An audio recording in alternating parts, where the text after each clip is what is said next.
नमस्कार शेतकरी मित्रांनो, नदीला पूर आल्यामुळं पुरा धिंगाणा झालेला आहे. तर बघा हे ट्रॅक्टर वाहून गेलं. तिथून एका बघा याला आता दुरुस्त करायचं आहे. तर आता दुरुस्त करण्यासाठी हे सगळा पसारा काढून घेतो. बघूत आता केदोळ लागते काय नाही. काढाय पसारा गेला तर सगळा चुरा डबा झालेला आहे.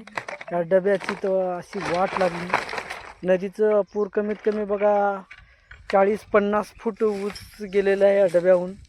आणि आज आपण एक छोटंसं जुगाड करायचं आहे. आता बघा मी काय आज जुगाड करायचं ठरवलेलं आहे. तर जुगाड करायचं तर आहे, पण तोपर्यंत बघा पसारा काढून घेतो. पसारा तर लई आहे त्यामुळं काढायला खूप उशीर व्हायला. तर बघूता किती वेळ लागते. बघा हे पाटी बघा काय की स्टार्टर आणि पाटी एकीकडे होऊन बसली. काय सांगावून काय नाही. आता का आहे 500 रुपयाला दंड, 500 रुपये टाका लागते. एवढा वायर तर कुणीकडे पळालं की काय नाही की मग काहीच समजणं झाले. त्याच्या आईला हे निघणं बी झाले. आता काय करावं काय नाही. पटकुनी काम व्हायला म्हणजे काम बी होईना झाले.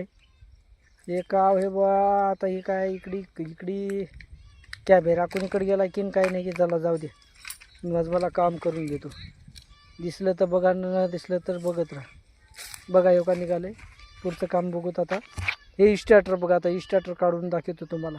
स्टार्टरचे काय वाटलं बघा. स्टार्टरचे हाल नेऊन स्टार्टर राहिले बघा. आता स्टार्टर काढूता.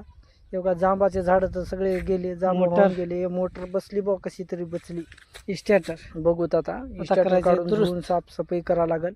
बघा आज छोटं जुगाड या फ्रीजपासून आपल्याला एक नवीन डबा तयार करायचा आहे. असे घरी फ्रीज असलेले घ्यायचे, फेकून देऊ नका. मी बेस्ट या फ्रीजला खराब झालेले फ्रीजचं भंगारसुद्धा घेईना. या भंगार फ्रीजपासून बघा आपल्याला एक जुगाड तयार करायचा आहे. याच्यामध्ये स्टार्टर बसवलो, किटकॅट बसवलो. एवढा एक खाना एक तयार केलो बघा ठेवायला असं चांगला. याच्यामध्ये सामान ठेवता येते आरामशीर. पाऊस बी पडणार नाहीत आणि थंडी बी वाजणार नाही. एअर कंडिशन होणार आहे बघा आपल्याला आता डबा. तर शेतकरी मित्रांनो अशा प्रकारे डबे करून घ्या. असे फेकून देऊ नका. लाईट आहे पण काय करावं. बघा कसा जमला आता जुगाड. जमलं का. Air condition no tension. जमलं का मित्रांनो. लावतो आता. मोटर चालू करायची आहे बघा. तर तरी त्याच्या अगोदर थोडंसं पाईप जोडून घेतो बाबा. जमली मोटर बी चालू झाली. राम राम शेतकरी मित्रांनो. एक छोटंसं जुगाड आपल्यापाशी प्रत्येकापाशी एक जो खराब झालेल्या फ्रीजा असतात, त्या फ्रीजा जिकडं तिकडं फेकून दिल्या जातात. ह्या टाकाऊ पदार्थापासून टिकाऊ पदार्थ तयार करण्याची पद्धत हो का. तर काय तर मध्ये स्टार्टर टाकायचं, किटकॅट लावायचे आणि आपल्याला हे पसारा सुद्धा ठेवायला एक खाना तयार होतो. आणि हे बघा एअर कंडिशन नो टेन्शन. प्रत्येकानं आपल्या शेतामध्ये भंगार फ्रीजा आणून अशा लावायच्या. पावसापासून, हिवाळ्यापासून आणि सगळ्यापासून आपल्या साठी चांगला उपयोग करण्यासाठी प्रत्येक शेतकरी मित्रांनो ह्याचा उपयोग करून घ्यावा. साधा आणि सिंपल. मित्रांनो थोडं लिकेज झालेलं आहे पाईप, त्यामुळे थोडंसं पाईप जोडून घेतो. चायला नेऊन कटकट काम करून आज तर दिवस खराब गेला बा. आता बेस्ट जोडून घेतो, मग लावतो मोटर.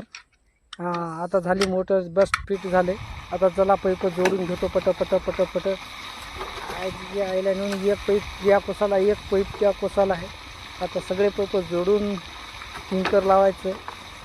पिंकर लावून घेतो. मग हिवाळा आला की थंडीमध्ये पाईप उचलायला लई त्रास होते. चला झालं. आता घेतो पिंकर जोडून घेतो लगेच. चला पिंकर जोडून घेतो बस आणि लावतो पिंकर. चालू झाले रे बाबा पिंकर. दिवस आज जीवभराचं काम असं झालं. तर मित्रांनो पुढे भेटू.